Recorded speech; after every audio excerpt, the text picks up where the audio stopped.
Alors du coup, l'importance de la discipline en tant que trader. Alors, il y aurait beaucoup de choses à dire, hein. Je pense que tu en as conscience. C'est quelqu'un qui va réagir trop avec les émotions, quelqu'un qui va être un petit peu dans le hasard, quelqu'un qui va être pas rigoureux sur son money management, son risk management. C'est quelqu'un sur les marchés financiers qui va forcément perdre de l'argent. C'est une certitude de chez certitude.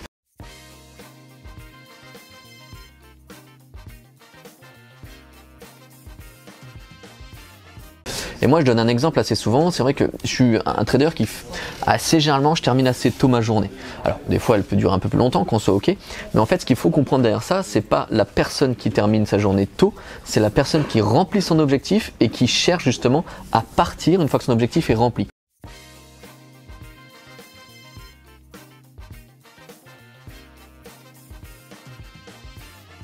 Pourquoi j'ai ce raisonnement-là et cette attitude-là? En fait, c'est extrêmement simple. Pour moi, les marchés financiers, moins on est exposé dedans, moins on se met en danger. C'est-à-dire qu'en fait, si tu veux, moins je vais être en position, plus courtes mes positions vont être sur mon trading, et ben en fait, moins du coup, je laisse le temps au marché potentiellement de me prendre de l'argent. Plus je reste en position, plus je me mets en danger. Donc, si tu as fait ton objectif de journée, si ta stratégie justement, elle est accomplie, et que du coup, tu peux clairement cocher dans ton calendrier une journée gagnante. Pourquoi tu prendrais le risque de continuer finalement à trader, c'est-à-dire le risque potentiellement d'être encore plus présent dans le marché financier, alors qu'en fait tu as déjà accompli ta journée?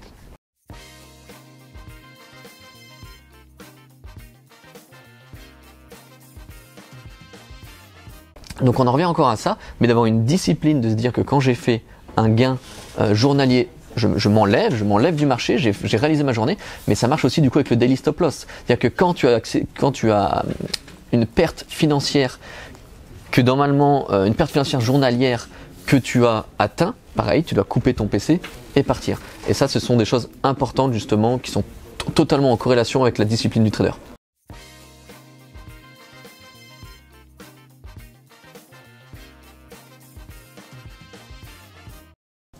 Yes, du coup, on va voir ensemble l'importance quand on a tort sur les marchés financiers, de pouvoir inverser sa mentalité, d'inverser son mindset pour justement pas être contre rien dans son trading. Donc on va passer sur l'écran, je vais vous montrer un petit peu. On a le bon exemple. Ce matin, par exemple, on peut se rendre compte que les traits noirs ici, donc c'est mes trades perdants et les traits blancs sont mes trades gagnants. En fait, on se rend compte qu'ici, j'étais vraiment dans un mauvais momentum dans cette phase-là. C'est-à-dire que j'avais vraiment une conviction haussière qui ne payait pas, clairement qui ne payait pas, donc j'étais en train d'essuyer des pertes. Donc du coup, ce qui s'est passé, c'est que très rapidement, donc j'ai inversé ma mentalité pour repasser vendeur. Donc alors là, comme ça, c'est expliqué de manière assez simpliste, mais forcément, il y avait des choses qui se passaient au carnet d'ordre, il y avait des niveaux de cohérence, etc.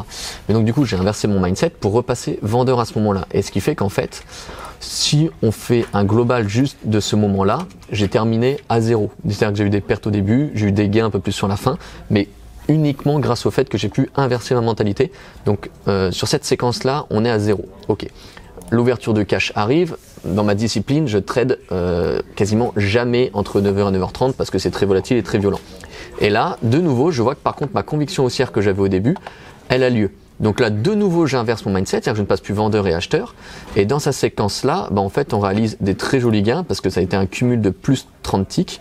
Parce que, à nouveau, c'était très important d'inverser son mindset, de comprendre qu'il ne fallait plus être vendeur et de savoir rentrer à des niveaux déterminés et déterminants sur le marché pour repasser en positif et repasser en gain.